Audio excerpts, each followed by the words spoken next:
This question is, have you completed AB and it's 1234 ethics training mandated and provided by the Fair Political Practice Commission?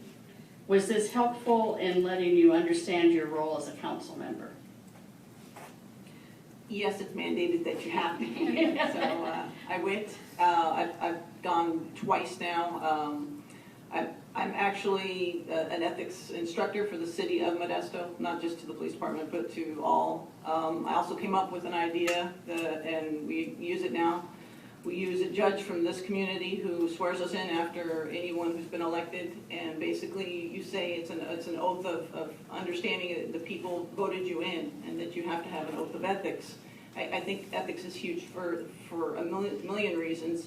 The course itself, it kind of gives you an understanding the first time. The second time, it's a little bit of rhetoric, but I mean, it's good to always mind yourself of, okay, well, that might be inappropriate. We'd like to see, somebody might see a perception issue there. So it never hurts to challenge your ethics. Thank you. Mr. Alvarado. Okay, well, whether I get elected or not, I do plan on taking that course. Ethics is huge also, and you know, we need to educate ourselves on that. Okay, thank you. I had to have taken it twice. I think it's helpful. We've had a couple of situations where, and I think there still are ongoing politicians, local politicians who are sitting on two positions or two boards. And as someone who, my first 2 years were quite interesting about ethics, and I campaigned on open and transparent government, and I stand by that. And I think it's essential. You have to sit on this dais, and you have to say what you do, and you have to say what you do either on the dais or in closed session, and I do that. What I say in closed session is what I would say publicly.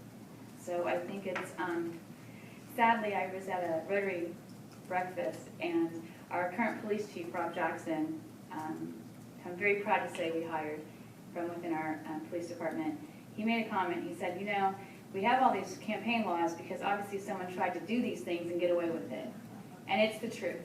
And as someone who has had quite an interesting campaign in 2008, you know, I think there's a lot of room for campaign finance reform and campaign reform. Thank you. Mr. Nascimento. Sure.